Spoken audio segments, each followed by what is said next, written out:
Hello साथियों, आज हम पढ़ेंगे भूकंप के बारे में। तो भूकंप कैसे आता है? तो भूकंप तब आता है जब क्या होता है, हमारे पृथ्वी के अंदर कोई हलचल होती है। हलचल होने का मतलब क्या होता है, या तो पृथ्वी के अंदर कोई चट्टानें होती है वो आपस में टकराती है, और जब टकराती है तो फिर क्या होता है, भूकंप आता है। ठीक है। या फिर क्या होता है कि कहीं पर कोई अगर पहाड़ वगैरह धंस जाता है नीचे, ठीक है, अगर कोई पर्वत पहाड़ नीचे की ओर धंसता है तो क्या होता है, पृथ्वी का डिसबैलेंस हो जाता है, यानी बैलेंस बिगड़ जाता है। और जब बैलेंस बिगड़ जाता है तो वहां पर क्या होता है, भूकंप आता है। ठीक है। तो भूकंप आता है, उस कंडीशन में देखते हैं। सबसे पहले हम समझते हैं कि भूकंप जब उठता है, मतलब पृथ्वी के अंदर जहां पर भूकंप उठता है, जहां से भूकंप की ओरिजिन होती है उसे क्या बोलते हैं, उसे फोकस मिलते हैं। ठीक है। जब भी भूकंप आता है और पृथ्वी में जहां से भूकंप की ओरिजिन होती है, मतलब उत्पत्ति होती है, तो भूकंप हमेशा पृथ्वी के अंदर आता है। ठीक है। और पृथ्वी के अंदर के उस स्थान को जहां से भूकंप की उत्पत्ति होती है उसे क्या बोलते हैं, हम लोग फोकस बोलते हैं। ठीक है। और उसके बाद में क्या होता है कि पृथ्वी के ऊपर सतह पर, ठीक है, ये पृथ्वी की सतह है, ये मान लेते हैं हमारी पृथ्वी, और ये नीचे जहां से इस भूकंप की ओरिजिन हुई उसे हम लोग क्या बोलते हैं, फोकस बोलते हैं। आगे चलते हैं। अब आते हैं पृथ्वी के सबसे ऊपरी सतह पर, जहां पर ये भूकंप का झटका महसूस होता है, यहां पर इसे क्या बोलते हैं, इसे बोलते हैं हम लोग एपीसेंटर। ठीक है, एपीसेंटर। अब भूकंप जब आता है तो भूकंप आता क्यों है? ठीक है। तो भूकंप एक ऊर्जा के कारण आता है, उस ऊर्जा को बोलते हैं प्रत्यास्थ ऊर्जा। ठीक है। तो भूकंप आने का कारण क्या है, प्रत्यास्थ ऊर्जा, यानी जब भूकंप आता है तो उससे प्रत्यास्थ ऊर्जा के कारण होता है, और प्रत्यास्थ ऊर्जा तरंगों के रूप में बाहर की ओर निकलती है। ठीक है। अब हम अगर बात कर लेते हैं कौन कौन सी तरंगे भूकंप के समय में निकलती हैं, तो सबसे पहले आ जाती है हमारी पी तरंग, एस तरंग और एल तरंग। ठीक है। पी तरंग क्या होती है, ये सबसे तीव्र गति वाली तरंग होती है। इसका औसतन वेग 7 से 8 किलोमीटर पर सेकेंड होता है। इसमें अणुओं के कंपन करने की दिशा आगे पीछे होती है। ठोस, द्रव, गैस, ये तीनों प्रकार को पार कर जाती हैं, लेकिन क्या होता है, इनका अधिकतम वेग जो होता है वो ठोसों में होता है, और जब सबसे कम वेग होता है वो गैस में होता है, और ये ज़्यादा हानिकारक नहीं होती। ठीक है। तो देखो, यहाँ से जब भूकंप जाता है तो ये इस तरीके से, यहाँ इस तरीके से अपनी फ्रीक्वेंसी, यानी अपनी जो तरंगे होती हैं उनको इस तरीके से भेजता है। ठीक है। और ये तरंगे जितना दूर जाएंगी उतना भूकंप क्या हो जाता है, कमजोर होता जाता है, उतना नुकसान कम होगा। ठीक है। मतलब अगर भूकंप तरंग यहाँ से निकली तो यहाँ पर जितना जो पास का भाग होगा, ठीक है, वहाँ पर क्या होगा, नुकसान ज़्यादा होगा, यानी वहाँ पर ज़्यादा दिक्कतें होंगी। और जितनी तरंगे ये दूर होती जाएंगी वहाँ पर क्या होगा कि इनका प्रभाव कम पड़ता चला जाएगा। ठीक है। तो यहाँ पर जो सबसे पहली प्राइमरी जो प्राथमिक तरंग आती है, उसके बाद सेकेंडरी हमारी तरंग आ जाती है, और ये हमारी लव तरंग आ जाती है, जिसको हम एल तरंग भी बोलते हैं। ठीक है। तो यहाँ पर जो प्राइमरी तरंग होती है, ये वाली जो तरंग होती है ये कम खतरनाक होती है, मतलब ये प्राइमरी जो तरंग होती है इससे ज़्यादा नुकसान होने की संभावनाएं नहीं होती हैं। ठीक है। इससे होता है लेकिन इससे बहुत ही कम नुकसान होता है। ठीक। अब ये पी जो तरंग होती है ये क्या होती है, ठोस, द्रव, गैस तीनों माध्यमों को पार कर जाती है, लेकिन ये क्या होता है, ठोस में इनकी जो गति होती है वो ज़्यादा होती है, और इनकी जो गैस में बात करें तो गैस में इनकी न्यूनतम गति होती है। ठीक है। आगे इनके औसतन वेग की बात करें तो ये 7 से 7.8 किलोमीटर पर सेकंड की गति से चलती हैं। ठीक है। उसके बाद में आ जाता है हमारा सेकेंडरी तरंग, एस तरंग जिसे बोलते हैं। एस तरंग क्या होता है, ये केवल ठोस माध्यम से ही गुजर सकते हैं, यानी ये जो हमारी एस तरंग होती है वो केवल ठोस माध्यम में ही गुजर सकती है। उसके बाद में क्या होता है, इनका जो वेग होता है वो 4 किलोमीटर पर सेकेंड होता है, और ये पी तरंगों से अधिक क्षतिकारक होती हैं। मतलब क्या होगा, जो एस तरंगे होंगी वो इनसे ज़्यादा हानिकारक होंगी। ठीक है, ये इनसे ज़्यादा हानिकारक होंगी। उसके बाद आ जाता है हमारी एल तरंगे। एल तरंगे क्या होती, इनका वेग औसतन 1 से 1.5 से 3 किलोमीटर पर सेकेंड होता है, और ये सबसे अधिक विनाशकारी। देखो, अगर हम बात करते हैं नेपाल में जो हमारा भूकंप आया था, तो भूकंप की अगर बात करते हैं नेपाल में, तो नेपाल में सबसे ज़्यादा क्या हुआ था कि नुकसान हुआ। तो नेपाल में क्या था, उस भूकंप का एपिसेंटर जो था नेपाल में था। ठीक है। तो एपिसेंटर नेपाल में था। अब देखा होगा जब नेपाल में आया था तो हमारे उत्तर प्रदेश और यूपी साइड में भी भूकंप आया था। ठीक है।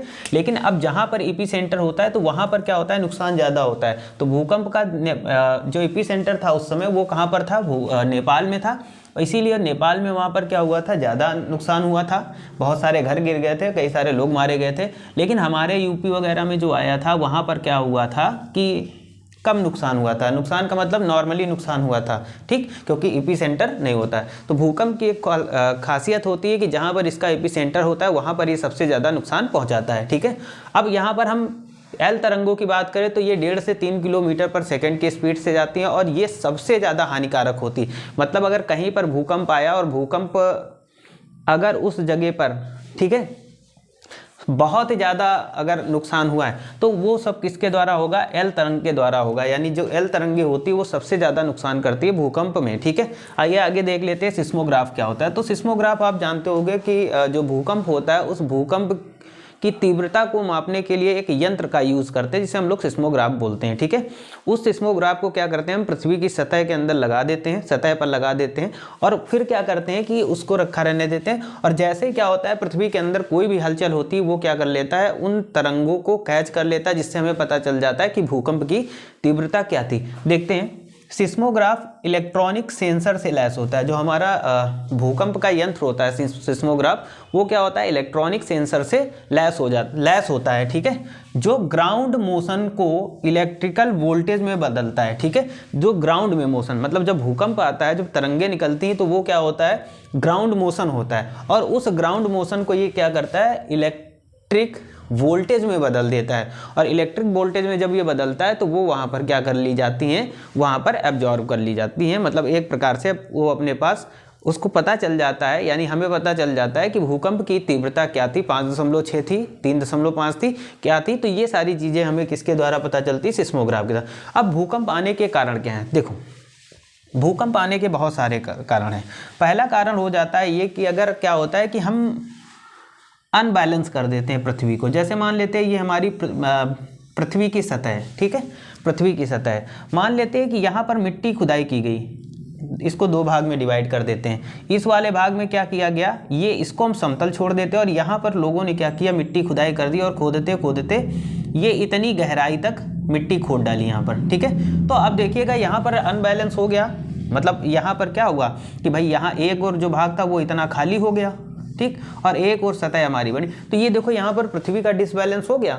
अब जब डिसबैलेंस हो जाएगा तो फिर क्या होगा कि जो नीचे की चट्टानें होंगी, पृथ्वी में जो नीचे की चट्टानें होंगी, ठीक है, ये जैसे हम मान लेते हैं यहाँ पर पृथ्वी की चट्टानें हो गई। ठीक है, तो ये वाला भाग क्या हो जाएगा, हल्का हो जाएगा। अब ये वाला भाग जब हल्का हो जाएगा तो ये वाला भारी हो जाएगा। तो इधर की जो प्लेटें हैं वो ऊपर की उठेंगी क्योंकि यहाँ मिट्टी कम होगी और यहाँ मिट्टी काफ़ी ज़्यादा है। ठीक है, तो ये नीचे दबेगी। तो जब ये नीचे दबेगी तो ये प्लेटें आपस में क्या होंगी, पृथ्वी की आपस में टकराएंगी। और जब ये टकराती हैं तो फिर क्या होता है, हलचल होती है, जिसे हम लोग भूकंप कहते हैं, पहला कारण। दूसरा कारण क्या होता है कि जो माउंटेन्स वगैरह हैं, ठीक है, ये माउंटेन्स वगैरह जो होते हैं, ठीक, अगर कोई माउंटेन नीचे की ओर धंसता है, ठीक है, अगर कोई माउंटेन नीचे की ओर धंसता है तो फिर धंसेगा तो फिर क्या होगा, जब नीचे धंसेगा तो फिर क्या होगा, कोई थोड़ी बहुत तो हलचल होगी। और जब हलचल होगी तो फिर क्या हो जाएगा, हमारी पृथ्वी क्या होगी, हिलेगी। तो जब हिलेगी तो फिर क्या होगा, भूकंप आएगा। अगला देखते हैं रीजन, अगला रीजन तीसरा रीजन ये आ जाता है जब पृथ्वी के अंदर हमारे अचानक से भूकंप आते हैं, बड़े बड़े भूकंप आते हैं पृथ्वी पर। ठीक है, तो जब पृथ्वी के अंदर भूकंप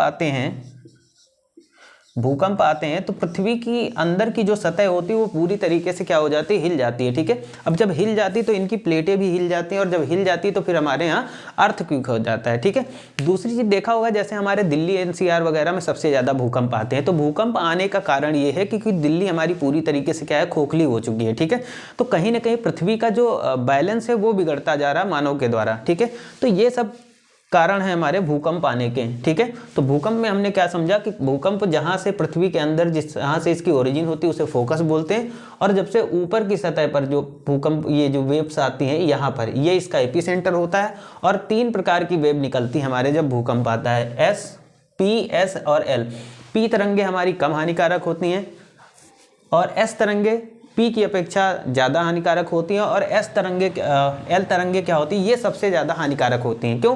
क्योंकि देखो यहाँ पर क्या होता है कि जैसे पी तरंग है, ठीक है, तो वो इसकी जो फ्रीक्वेंसी होती है वो काफ़ी दूर तक जाती है। ठीक है, तो जैसे जैसे इनकी फ्रीक्वेंसी दूर तक जाएगी तो इनकी जो क्षमता है नुकसान पहुंचाने की वो कम होती जाएगी।